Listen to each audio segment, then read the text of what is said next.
बजाते हैं जिन्हें गम होता है।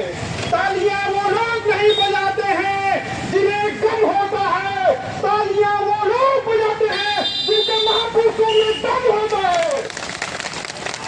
यकीनन आज भारत ही नहीं पूरी दुनिया में बाबा साहब को याद करने वाले, बाबा साहब के अनुयायी जिस तरीके से अभी भारतीय संसद में बड़ी बार ने जिस तरीके से बाबा साहब का अपमान किया है, मैं इस बात को कहना चाहता हूं वर्धा से कि तुम्हारे पूर्वजों ने स्वर्ग नरक को देखा है तो यकीनन तुम संसद में क्या कर रहे हो?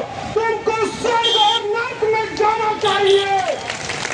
आज बाबा साहब की बदौलत अगर मैं वर्धा में आके मेरे नाम के आगे डॉक्टर लगा है तो मुझे लगता है ये भारत के लोगों के बाबा साहब सिर्फ फैशन ही नहीं है, फैशन तुम्हारे लिए हो सकते हैं, हम सभी के लिए तो वो डॉक्टर है जिन्होंने हमारे भाग्य को ही नहीं बदला कि भारत के भाग्य को बदला है।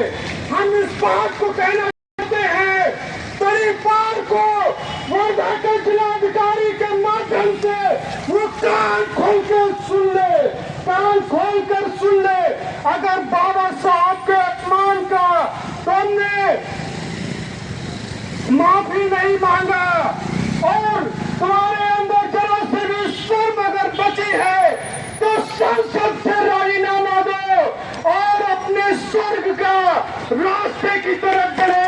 तुम्हें संसद में रहने को करते हैं वो सभी लोग सड़कों पर हैं। आप सभी लोग रात तक फेसबुक व्हाट्सएप के माध्यम से पूरा मुझे लगता है बाबा साहब के अपमान जो हुआ है उसके विरोध में जो आक्रोश में धरना प्रदर्शन हो रहे हैं वो आप सभी को दिखाई देगा। मैं इस बात को यहाँ पर कहना चाहता हूँ हमारे समाज में और भारतीय संसद में भी कुछ ऐसे लोग हुए हैं शर्ट पहन के आते हैं, नीली पहन के आते हैं और भारत संविधान की किताब लेकर के हैं। हम भारत के संविधान को बचाना चाहते हैं लेकिन उन्होंने अगर भारत के संविधान को पढ़ा होता इंडिया गेट से भारत तो वो लोग हिंदुस्तान हिंदुस्तान नहीं चिल्लाते। हम इस बात को यहाँ पर कहना चाहते ऐसे लोगों से हमें सतर्क रहने की जरूरत है। बड़े बड़े मंचों पर आएंगे हमारे लोगों के हितैषी बनेंगे लेकिन हमें सब ऐसे हैं जो वादा खिलाफी करते हैं पार्टी के नाम पर। वो लोग चंद पैसों के लिए इधर से उधर जो है बिक जाते हैं क्योंकि बाबा साहब ने इस बात को कहा है one man one vote one man, यानी कि चाहे टाटा बिरला अंबानी हो या गरीब हो सभी को एक समान वोट का अधिकार दिया है।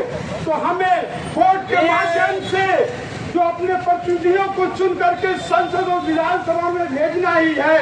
और जो सबसे बड़ा सवाल है ईवीएम का, ईवीएम के खिलाफ भी हमें आने वाले समय में जिस तरीके से ईवीएम के लोगों का जो विश्वास खत्म हो रहा है, अभी आप लोग देख रहे हैं आम जनता के लिए भी चुनाव निर्वाचन आयोग ने जो दस्तावेज है उनको देखने से भी वो जो है मना कर दे रहा है। ऐसा वो लोग अमेंडमेंट किए हैं। हम इस बात को कहना चाहते हैं अगर आप निष्पक्षता की बात करते हैं तो बैलेट से चुनाव करवाने में क्यों डरते हैं? अगर तुम्हारे अंदर जरा से भी हिम्मत है तो पूरे देश में बैलेट से चुनाव करवा के देखिए। यकीनन मेरी क्रांति ही संसद में झंडा फहराएगी। हम इस बात को कहना चाहते हैं चाहे आगामी 2027 का यूपी का इलेक्शन हो या अन्य राज्यों में जो इलेक्शन है, हम सभी को इस बात को गांठ बांध देनी चाहिए। हमारे आपस में पार्टी में मतभेद हो सकते हैं लेकिन जब भी बटन दबेगा एक हाथी का ही दबेगा और जब भी बजट से वोट पड़ेगा तो हाथी पर ही पड़ेगा। हम इस बात को भी यहाँ कहना चाहते हैं, आप वन नेशन वन इलेक्शन की बात कर रहे हैं, वन एजुकेशन की क्यों नहीं बात करते हैं? क्योंकि हमारे जैसे पढ़े लिखे लोग आपसे तर्क करेंगे तो आप डरते हैं। आप विश्वविद्यालयों में जितना पाखंड इधर के दौर में आपने शामिल किया है, नए नए जो सेमिनार तमाम तरह टॉपिक्स पे होने चाहिए, आप कहीं ना कहीं धार्मिकता से जोड़ करके सेमिनारों को कर रहे हैं। यानी कि भारत सरकार का जो पैसा है, आम जनता को जो पैसा है, गाड़ी कमाई का जो टैक्स दिया जाता है, उसको आप जो है अपने धर्म के प्रचार के लिए खत्म कर रहे हैं। इसका मैं निषेध करता हूं। और अमित शाह ने जिस तरीके से बाबा साहब का जो अपमान किया है, उसको ऐसे ही परिवार नहीं कहा जाता है। यकीनन उसने ऐसे काम किए हैं, इसीलिए आज उसको परिवार बोला जाता है।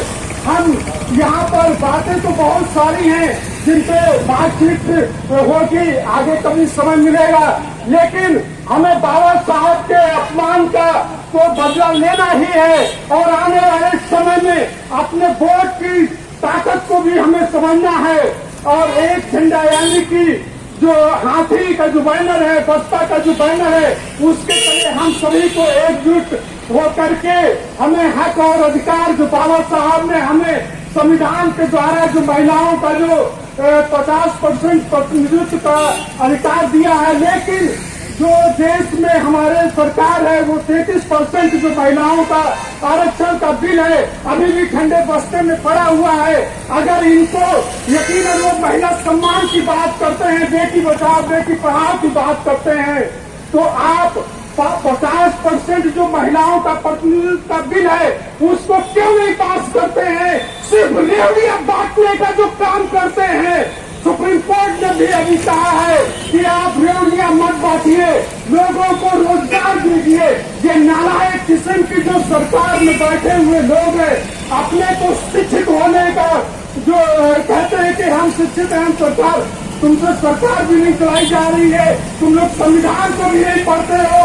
जो विपक्ष के अभी यूपी से लेकर के अन्य राज्यों में भी जो उछल कूद मचा रहे हैं कि बाबा साहब का अपमान हुआ है, वो सभी लोग संविधान को पढ़े, तभी वो सही मायने में इंडिया जाएगी जो भारत कहेंगे, वरना हिंदुस्तान हिंदुस्तान चिल्लाते रहेंगे।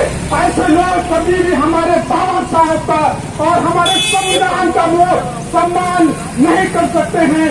इन्हीं चंद शब्दों के साथ में मैं अपनी बारी को समाप्त करता हूँ और टोलाने कहते हुए, मिटा दो जुर्म की आंधी, यही आह्वान करता हूँ। मिटा दो जुर्म की आंधी, यही आह्वान करता हूँ। हक को छीन लो जबरन, खुलेआम करता हूँ। जय भीम, जय भारत, जय संविधान।